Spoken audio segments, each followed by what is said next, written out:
எல்லாரும் நல்லா இருக்கீங்களா? இப்படி வந்து நம்ம இப்ப 2 பேரும் பேசிக்கணும். நாங்க மட்டுமே பேசிக்கிட்டு இருந்தா கூட்டம் நல்லா இருக்காது. இப்பமே மிஞ்சி மிஞ்சி போனா அவங்க மைண்ட்ல எல்லாம் ஓடிக்கிட்டு இருக்கும். அன்னைகளுக்கெல்லாம் இன்னைக்கு நைட்டு இட்லி சுட போறாங்களா, தோசை சுட போறாங்களான்னு தெரியலையேன்னு கவலை. அக்காமாரு அம்மாமார்களுக்கெல்லாம் சீக்கிரம் விட்டுட்டாங்கன்னா தோசை ஊற்றலாம், லேட்டாக இருந்துச்சுன்னா இட்லியை ஊற்றி சாப்பாடை முடிச்சு படுக்க வச்சிடலாம், அவ்வளோதான். இன்னும் லேட்டாக இருந்துச்சுன்னா முடிஞ்சு போச்சு. இன்னொரு பெரிய கவலை உங்களுக்கு எல்லாரும் ஓடிட்டு இருக்கோம். ஆமா, பாண்டியன் சோத்து முடிஞ்சு போச்சு. பாக்கியலட்சுமியாவது பார்க்க விடுவீங்களான்னு தெரியல. தெரிய தியாகிகள் நீங்க எல்லாம் இல்லக்கா, உண்மையெல்லாம் சொல்றேன். இதையெல்லாம் தாண்டி இங்க நம்ம பேசுறத கேட்க வந்திருக்கோம்னா முக்கியமான காரணம் நம்மளை பத்தி நம்ம தெரிஞ்சுக்கிறதுக்கு போறோம். நம்மளை பத்தி கதை தான் பேச போறோம். அதனால யாரும் இவ்வளவு இறுக்கமாலாம் இருக்க வேண்டாம். இப்ப வரும்போது ஒரு துருக்கு செய்தி ஒண்ணு படிச்சுட்டு வந்தேன். கை தட்டுறதெல்லாம் சாதாரண விஷயமே இல்லையா. பெரிய மனசு இருக்க நல்லவங்களால மட்டும்தான் கை தட்ட முடியுமா? எங்க இங்க எத்தனை நல்ல பேர் நல்லவங்க இருக்காங்கன்னு பாப்போம். கை தட்டுங்க. நிறைய நல்லவங்க இருக்காங்க. இன்னொன்னு, நான் ஒரு சயின்ஸ் டீச்சர், அறிவியல் நடத்துற ஒரு ஆசிரியர். எனக்கு தெரிஞ்ச ஒரு உண்மையே சொல்றேன். கை தட்டினீங்கன்னா ரொம்ப நாள் உயிரோட இருக்கலாமா, ஆயுள் வளரும். அதுக்காக கை தட்டு, உங்களுக்காக கை தட்டுங்க. இப்ப நம்ம நல்லவங்க ப்ரூவ் பண்றது நம்ம நல்லா வாழணும்ல. அவ்வளவுதான். இன்னைக்கு நான் வந்து உண்மையிலே இந்த கழகத்துக்காகவோ இதை தூக்கி பிடிக்கணும்லாம் பேச வரல. எனக்காக நான் நல்லா இருக்கணும், எனக்கு அப்புறம் வர்ற தலைமுறை நல்லா இருக்கணுங்கிறதுக்காக பேச வந்திருக்கோம். ஏன்னா இந்த திராவிட முன்னேற்ற கழகம் இருந்தா தான் தலைமுறைகள் செழித்து வளர முடியும். அதனாலதான் இன்னைக்கு வந்து இவங்க முன்னாடி எல்லாம் பேசிக்கிட்டு இருக்கோம். ஒண்ணும் இல்லை, இப்ப நிறைய பேர் கேட்கறாங்க, ஏன் எப்ப பார்த்தாலும் பெரியாரையே சொல்றீங்க? பெரியார் மட்டும்தான் இதெல்லாம் செஞ்சாரா? பெரியார் மட்டும்தான் பெண்ணியத்தை பேசினாரா? சுயமரியாதை அவர் தான் சொன்னாரா? வேற யாருமே இதையெல்லாம் பேசலையா? ஏன் பெரியாரை மட்டுமே எப்பயுமே தூக்கி பிடிச்சிக்கிட்டே இருக்கீங்க? இன்ன வரைக்கும் ஏன் பெரியாரை மட்டுமே பேசுறீங்கன்னு நிறைய பேர் கேள்வி கேட்கறாங்க. காரணம் என்னன்னா, எல்லாரும் நிறைய பேர் பெண்ணியத்தை பற்றியோ சுயமரியாதை பற்றியோ சமூக நீதி கொள்கைகளை பற்றியோ பேசியிருக்காங்க. ஆனா இந்த எல்லா கொள்கைகளையும் ஒரு இயக்கமாக உருமாற்றி அந்த இயக்கத்திற்காகவே தன் வாழ்நாள் முழுவதையும் வாழ்ந்து இறந்து போன ஒரே தன்னிகர் இல்லா தலைவர் தந்தை பெரியார் மட்டும்தான். இன்னொன்னு இருக்கு, ஏன் இன்னைக்கு வரைக்கும் நம்ம பெரியாரை பேசுறோம்னா, பெரியாரை பின்தொடர்ந்து அவர் கொண்ட கொள்கைகளில் சிறு பிளர்வு கூட இல்லாமல் இன்னைக்கு வரைக்கும் நம்ம இன்னைக்கு 5ஆம் தலைமுறை தலைவரை கண்டுகொண்டு இருக்கிறோம், திரு உதயநிதி ஸ்டாலின் அவர்களை. அவர் வரைக்கும் அந்த கொள்கையில சிறு மாற்றம் கூட ஏற்படுத்த விடாமல் அந்த கொள்கையில 75 ஆண்டுகளுக்கு பிறகும் அதே நிலைமையில அப்படியே நிக்கிறதுனால இந்த கழகம் இன்னமும் அதே திராணியும் தெம்பும் கொண்டு இன்னும் வளர்ந்து கொண்டே இருக்கிறது. ஒரு சின்ன சான்று மட்டும் சொல்றேன். ஒரு முறை பெரியார் வந்து நீதிமன்றத்துல வச்சு கேள்வி கேட்டுட்டு இருக்காரு. நீதிபதிக்கு முன்னாடியே அவர் சொல்றாரு, என்ன சொல்றாரு? பார்ப்பனர்கள் நீதிபதிகளாகவும் ஆட்சியாளர்களாகவும் இருக்கும் நாடு கடும் புலிகள் வாழும் நாடு, கடும் புலிகள் வாழும் காடுன்னு சொல்றாரு. எங்க நீதிமன்றத்துல நின்று நீதிபதியே திட்டுறாரு. அந்த அளவுக்கு துணிச்சல். அதே அளவுக்கு துணிச்சலோடு இன்று எங்கள் தலைவர் சொல்லுகிறார். என்ன சொல்றாரு தெரியுமா? சனாதானத்தை எதிர்ப்பேன்னு சொல்றாரு. எல்லாரும் விமர்சனம் வைக்கிறாரு, இவர் எப்படி இதை சொல்லலாம் அப்படின்னு.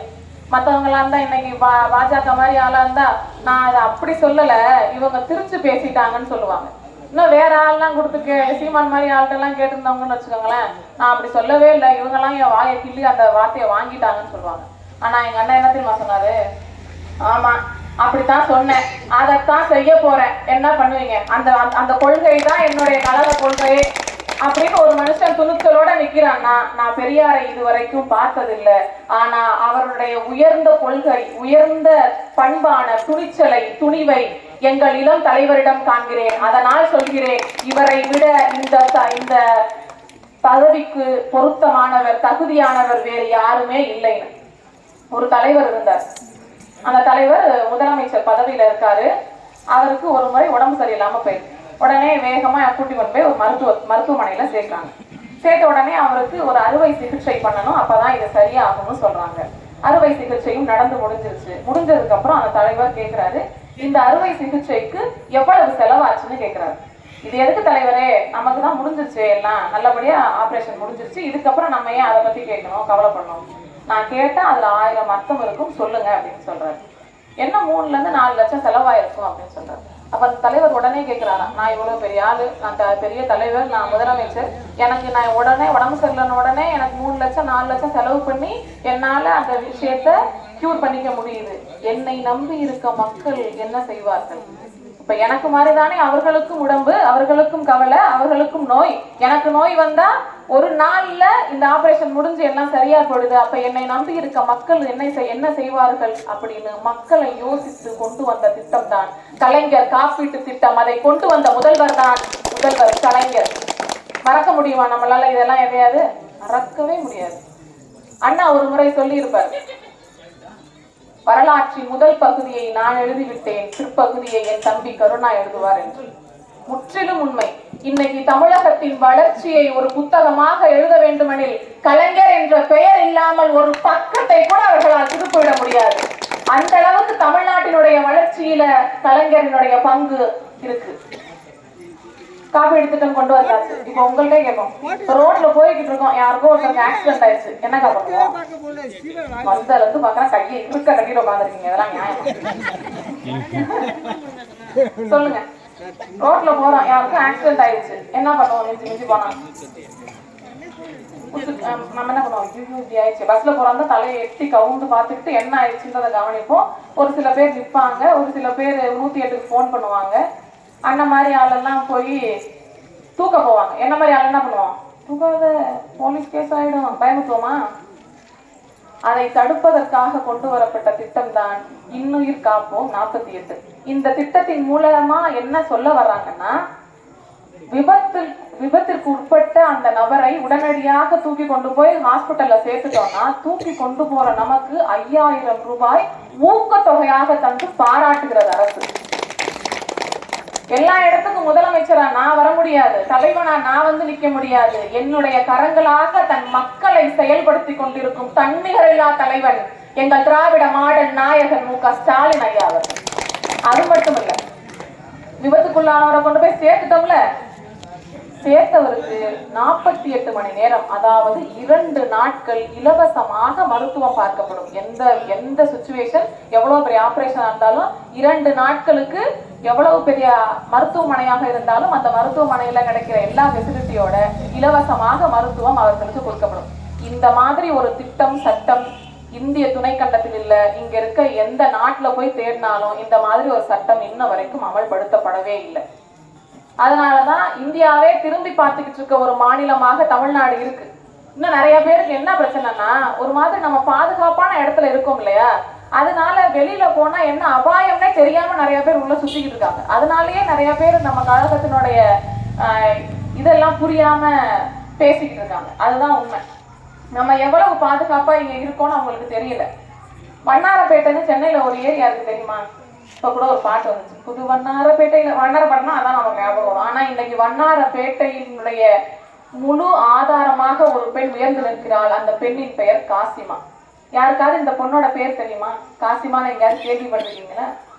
கேரம் விளையாடுவோம்ல, ஒரு விளையாட்டு கேரம்னு காயின் அடிச்சு விளையாடுவோம். அந்த விளையாட்டுல வேர்ல்டு சாம்பியன், உலக சாம்பியன் பட்டம் பெற்றுட்டு வந்திருக்கு அந்த பொண்ணு. இந்நாள் வரைக்கும் கிரிக்கெட்டு தான் பெரிய விளையாட்டுன்னு நம்ம எல்லாம் பின்னாடி போய்கிட்டு இருந்த காலம் போய் இன்னைக்கு செஸ்ஸும் கேரமும் நான் ஏன் இப்படி சொல்றேன்னா, செஸ்ஸும் கேரமும் நம்மளால அவ்வளவு நேரம் உட்காந்து பாத்திர முடியாது, 5 நிமிஷம் கூட விளையாட முடியாது. ஏன்னா அவ்வளவு அறிவு தேவை. அது என்ன விளையாடுறாங்கன்னு அது புரியுற வரைக்கும் நம்மளால நம்ம உள்ள போய் விளையாடுற வரைக்கும் நம்மளால புரிஞ்சுக்கவே முடியாது. கிரிக்கெட்டை மட்டுமே பார்த்து கிரிக்கெட் தான் விளையாட்டுன்னு பின்னாடி சுத்திக்கிட்டு இருந்த நம்மளை எல்லாம் இன்னைக்கு செஸ்ஸுக்கு பின்னாடியும் கேரத்துக்கு பின்னாடியும் 2 குழந்தைகள் பின்னாடி இந்த ஒட்டுமொத்த நாட்டையே திருப்பி இருக்காரு அப்படின்னா அது எங்கள் மாண்புமிகு இளம் தலைவர் திரு உதயநிதி ஸ்டாலின் அண்ணா அவர்கள் விளையாட்டுத்துறை அமைச்சராக பொறுப்பேற்றதற்கு பிறகுதான் எல்லாம் நடந்திருக்கு. இந்த காசிமா பொண்ணு விஷயத்துக்கு வருவோமா? அந்த பொண்ணு போயிட்டாங்க, வேர்ல்டு சாம்பியன்லாம் அடிச்சுட்டாங்க. ஆனா இதற்கு போவதற்கு யார் காரணமா இருந்தாங்கன்றது ரொம்ப முக்கியம்ல. அந்த பொண்ணு ரொம்ப பிற்படுத்தப்பட்ட ஒரு குடும்பத்துல இருந்து வர்றாங்க. அவங்க அப்பா ஆட்டோ ஓட்டுனர்னால எவ்வளவு பெருசா சம்பாதிச்சிட முடியும்? அவங்களுக்கு அமெரிக்காவில இருந்து ஒரு அழைப்பு வருகிறது, நீங்க செலக்ட் ஆயிட்டீங்க, 2.5 லட்சம் ரூபாய் ரெடி பண்ணி வச்சுக்கோங்க, நாங்க எப்ப வேணா கூப்பிடுவோம், நீங்க வரணும்னு. ஆட்டோ ஓட்டுனர்னால அவ்வளவு காசு ரெடி பண்ண முடியாது. உடனே என்ன சொல்றாங்கன்னா, முதலமைச்சர்கிட்ட போய் ட்ரை பண்ணி பாருங்க, அவங்க உங்களுக்கு ஹெல்ப் பண்ணுவாங்க. கடிதம் எழுதிய 1.5 நாளில் அங்கிருந்து தகவல் வருகிறது, உங்கள் கடிதம் முதலமைச்சரை சென்றடைந்தது, தயாராக இருங்கள், எப்போது வேண்டுமானாலும் முதலமைச்சர் உங்களை அழைக்கலாம். அன்னைக்கு சாயங்காலமே அழைப்பு வருது, போறாங்க. இவர்கள் கேட்டது வெறும் 1.5 லட்சம். 3 குழந்தைகள் போய் பங்கேற்கணும். அவர்கள் கேட்டது எவ்வளவு? 1.5 லட்சம். ஆனால் உள்ளே சென்று வந்த 3 மாணவிகளின் கைகளிலும் தலா 1.5 லட்சத்தை கொடுத்து, பணமெல்லாம் இருக்கட்டும், போய் பெரும் புகழையும் பட்டத்தையும் வென்று வந்து எங்களை திரும்பி பாருங்கன்னு சொல்லி அனுப்பினார்கள் முதலமைச்சரும் துணை முதலமைச்சரும். அதே போல காசிமான்ற பெண் உலக சாம்பியன் பட்டத்தை பெற்றுவிட்டு வீடு திரும்புகிறாள். முதலமைச்சர் ட்வீட் போடுறாரு, என் அன்பு மகளுக்கு வாழ்த்துக்கள். துணை முதல்வர் போடுறாரு, என் அன்பு தங்கைக்கு வாழ்த்துக்கள். இதெல்லாம் முடிஞ்சதுக்கு அப்புறம் பேட்டி எடுக்கிறாங்க. அந்த தந்தை சொல்கிறார், பட்டம் பெற்றதெல்லாம் கூட இருக்கட்டும், என்னுடைய பிள்ளையை தன்னுடைய குடும்பத்தில் பிறந்த ஒரு பிள்ளையாக, தன்னுடைய தங்கையாக நினைத்து வாழ்த்திய, தன் குடும்பத்தில் ஒருவராக பார்த்த எங்களின் முதல்வர் தான் எங்களின் தலைவன். என்னால அந்த மனுஷனை ஒரு நாள் கூட என் வாழ்க்கையில மறந்து விட முடியாதுன்னு சொல்றாரு. இங்க நிறைய பேர் சொல்றாங்க இது குடும்ப அரசியல், வாரிசு அரசியல். நானும் ஆமான்னு தான் சொல்றேன். இங்கு இருக்கிற ஒவ்வொரு குடும்பத்திலும் தன் அரசியல் மூலம் முன்னேற்றத்தை பெற்றுக் கொடுக்கும் கட்சியெனில் இது குடும்ப அரசியல் தான். நான் சொல்றது புரியுதா? என் குடும்பத்திலையும் திமுகன்ற ஒரு கட்சி ஏதோ ஒரு முன்னேற்றத்தை கொண்டு வந்திருக்கு, உங்க வீட்லயும் திமுகன்ற கட்சி ஏதோ ஒரு முன்னேற்றத்தை கொண்டு வந்திருக்கு அப்படின்னா இது குடும்ப அரசியல் தான். என்ன, தமிழ்நாட்டின் அனைத்து குடும்பங்களுக்குமான கட்சி, அதனால் இது குடும்ப அரசியல். சரிதானே? ஏன் இப்ப கையை கட்டிட்டு இருக்கீங்க எல்லாம்? சரின்னா கை கட்டணும்ல, அதுதானே நியாயம். சரி, இவ்வளவும் பண்றாங்கல்ல. இப்ப நம்ம வந்து பாசிச அரசு, ஒன்றிய அரசு அப்படின்னு சொல்லி இந்த பிஜேபியையும் மோடியையும் தீவிரமா எதிர்க்கிறோம். காரணம் என்னன்னு தெரியுமா? இங்க நிறைய பெற்றோர்கள் இருப்பீங்கன்னு நம்புறேன். பெற்றோர்கள் பிள்ளை குட்டி எல்லாம் இருக்கு. யாருடைய பிள்ளைகள்லாம் பள்ளி படிப்பை முடிச்சுட்டு கல்லூரிக்கு போவதற்கு தயாரா இருக்கீங்க? குழந்தைங்க கூட உட்காந்துருக்காங்கன்னு நினைக்கிறேன். கல்லூரி படிக்கிறீங்களாமா? ஸ்கூல் படிக்கிறீங்களா? சரி, உன்கிட்ட கேட்கிறேன், நான் ஒரு 1 லட்சம் ரூபாய் உனக்கு கடன் தரேன். உங்க அப்பா தையல் தொழிலாளரா இருக்கான்னு வச்சுக்குவோம், சரியா? நான் 1 லட்சம் ரூபாய் உனக்கு கடன் தரேன், நீ படிக்கலாம் வேணாம், அந்த தையலை உங்க அப்பா வந்து பெருசா சாதிக்க முடியல தையல் தொழில, நீ கத்துக்கிட்டு நான் பெருசா சாதிக்க போறேன்னு சொல்ற. நான் உனக்கு ஊக்கத்தொகையா 1 லட்சம் ரூபாய் கடனா தரேன் அப்படின்னா, நான் காலேஜுக்கு போல தையல் தொழில செஞ்சுக்கிறேன் அப்படின்னு நீ ஒத்துப்பியா? யாராவது இங்க இருக்க யாராவது ஒத்துப்ப மாட்டா? பிள்ளைங்களை படிக்க வேணாம், என் பிள்ளை தையல் தொழிலையோ இந்த மாதிரி ஒரு 8 தொழில் சொல்லியிருக்காங்க அந்த ஸ்கீம்ல. ஒத்துக்க மாட்டாங்க. எப்படி ஒத்துப்பாங்க? ஏன்னா படிப்பு எவ்வளவு முக்கியம்னு படித்த எல்லா பெற்றோர்களுக்கும் தெரியும். ஏன்னா இது பெரியார் மண், சரியா? ஆமா,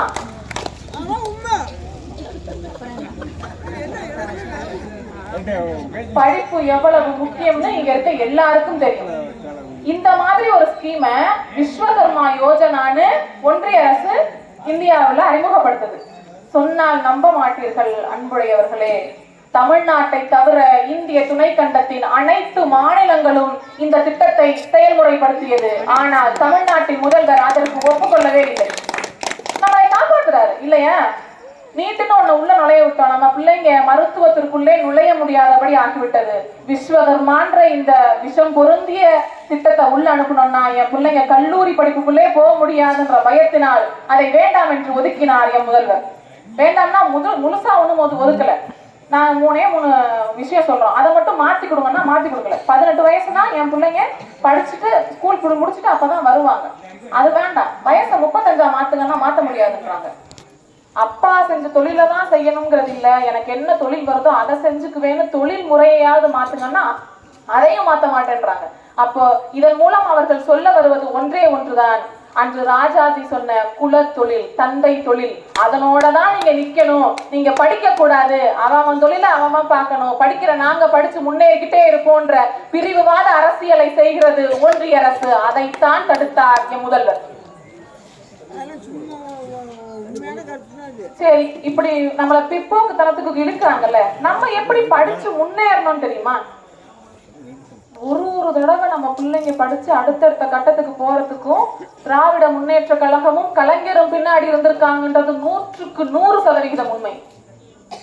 ஒரு முறை கலைஞர் முதலமைச்சராக வருகிறார். அப்ப கூப்பிட்டு கேட்கிறாரு, பொன் பிள்ளைங்க எல்லாம் எவ்வளவு படிச்சிருக்காங்க அப்படின்னு கேட்டா, மிஞ்சி போனா 5ஆவது படிச்சிருக்காங்க, ஏன் அதுக்கு மேல படிக்கல, அதுக்கு மேல வயசு போனுச்சுன்னா பெண்கள் பெரிய பிள்ளைகள் ஆயிடுறாங்க, வீட்டை விட்டு அனுப்ப மாட்டாங்கன்னு சொல்றாங்க.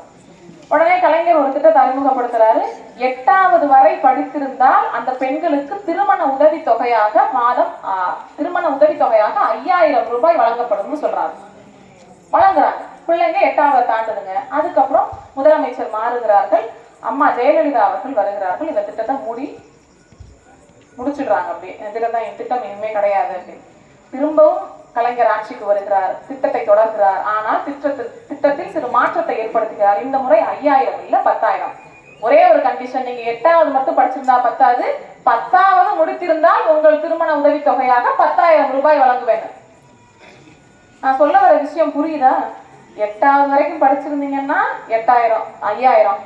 இப்ப அடுத்த கட்டத்துக்கு வந்தாச்சு. 8வது வரைக்கும் படிக்கிற பிள்ளைங்க அதிகமாயிருச்சுங்க. அப்ப அதுக்கு அடுத்த கட்டத்துக்கு கூட்டு போறதுக்கு 10வது வரைக்கும் படிக்க 10,000 தரேன்றாரு. இதனுடைய நீட்சி தான் இன்று திருமண உதவி தொகையே கிடையாது, என் பிள்ளைங்க படிச்சுக்கிட்டே இருக்கட்டும்னு கல்லூரி மாணவிகளுக்கு மாதம் 1000 ரூபாய் வழங்கி கொண்டிருக்கிறார். அதற்கும் பெயர் கலைஞர் உரிமை தொகை. இதை நீங்கள் எங்களிடம் இறைஞ்சி பெறுகின்ற ஊக்கத்தொகையோ உதவித்தொகையோ அல்ல, நீங்கள் எங்களிடம் திவராக பெறும் உரிமை தொகைன்னு பெயரில் கூட சுயமரியாதையை நிலைநாட்டி கொண்டிருக்கும் இயக்கம் தான் திராவிட முன்னேற்ற கழகம், இல்லையா? இதை நான் இப்படியே சொல்லிக்கிட்டே இருக்கேன், நீங்க நம்பாம கூட இருக்கலாம். நான் சில புள்ளி விவரங்களையும் உங்களுக்கு சொல்றேன். இந்தியாவிலேயே எழுத படிக்க தெரிந்த நபர்களின் எண்ணிக்கை 80% தான். இந்தியாவை மொத்தமா ரவுண்ட் பண்ணி எடுத்தோம்னா. ஆனா தமிழகத்துல மட்டும் எழுத படிக்க தெரிந்தவர்களின் எண்ணிக்கை 90%. இந்தியாவை மொத்தமா எடுத்துக்கிட்டு இந்தியாவில் பள்ளி படிப்பை முடித்து கல்லூரி படிப்புக்கு செல்பவர்கள், அதாவது உயர்கல்விக்கு செல்பவர்களின் எண்ணிக்கை 27%. ஆனால் தமிழ்நாட்டை பொறுத்தவரை தமிழ்நாட்டில் மட்டும் 51.74%. இதிலும் குறிப்பாக ஆண்களுக்கு நிகராக பெண்கள் உயர்கல்விக்கு செல்வது 48%. இந்தியாவிலேயே தகவல் தொழில்நுட்பம் மற்றும் இந்த புதிய கண்டுபிடிப்பு ஐடி நியூ இன்வென்ஷன்ஸ் இதுக்கெல்லாம் ஒரு பட்டியல் போடுறாங்கன்னா அந்த பட்டியல்கள்ல சென்னை 5 இடங்களில் ஒரு இடமாக இருக்கிறது. சுதந்திர இந்தியாவிற்கு பிறகு பொருளாதாரத்துல அதிகமா ஒன்றிய அரசு பார்வை எங்கே போச்சுன்னா மகாராஷ்டிரமும் குஜராத்தும். என்னைக்குமே பொருளாதாரத்துல முன்னிலையில் இருக்கிற குஜராத்தும் மராட்டியமும் மனிதவள குறியீடுகளில் பின்தங்கி இருக்கிறது. மனிதவள குறியீடுகளில் முன்தங்கிய மாநிலமான கேரளம் மற்ற சேவை மற்றும் முதலீடுகளில் பின்தங்கி இருக்கிறது. ஆனால் தமிழ்நாட்டை பொறுத்தவரை பொருளாதாரத்தில் 2ஆம் நிலைக்கு முன்னேறியது தொடங்கி இந்த மனிதவள குறியீடுகள் என்று சொல்லப்படும் கல்வி, மருத்துவம், வாழ்வாதாரம் போன்ற அனைத்து துறைகளிலும் குறைந்தபட்ச முன்னிலையை பெற்றுக்கொண்டே இருக்கிறது. இந்த மாதிரி அனைத்து துறையினரையும் உள்ளடக்கிய வளர்ச்சி என்பது இந்த தமிழ்நாட்டிற்கு மட்டுமே கிடைத்த ஒரு பெரும் பங்கு. இந்தியாவில் வேற எந்த மாநிலத்திலுமே அனைத்து துறையிலையும் இந்த மாதிரி முன்னேற்றங்கள் கிடையாது. இந்த மாதிரியான வளர்ச்சிகளுக்கு பெயர்தான் திராவிட மாடல் அரசு. எல்லாரும் எல்லாமும் பெற வேண்டும், சிம்பிளா முடிச்சுட்டாங்க. இன்னைக்கு என்னென்னமோ பண்ணி பார்த்தாங்க ஒன்றிய அரசு நம்ம கிட்ட. ஆமை அனுப்பிச்சாங்க, ஆட்டை அனுப்பிச்சாங்க, இப்ப நடிகர்னு ஒருத்தர் அனுப்பிச்சாங்க அணில்னு. ஒன்னும் வேலைக்கு ஆகல. இவங்களை நம்மளால ஜெயிக்கவே முடியாது போலான்னு அவர்களாகவே ஒரு மனசுக்கு வந்துட்டு இப்ப அவங்க புதுசா கொண்டு வந்து உள்ள திணிக்க பாக்குற ஒரு திட்டம் தான் ஒரே நாடு ஒரே தேர்தல். கேள்விப்பட்டீங்களா இதை பத்தி? ஒரு நாட்டுக்கு ஃபுல்லாவே ஒரே நாள்ல தேர்தல் நடக்கும். இந்த தேர்தல்ல மாநில அரசுகள் ஏதாவது பின்தங்கிருச்சு அப்படின்னா, பெரும்பான்மை இல்லை அப்படின்னா, இல்ல அந்த இதுவே ஃபிளாப் ஆகுது அப்படின்னா, அந்த 4 வருஷமும் நம்மளாம் நம்மளுடைய முதலமைச்சருக்காக பார்த்துட்டு இருக்கோம். அந்த 4 வருஷமும் நம்மள ஜனாதிபதி ஆட்சின்ற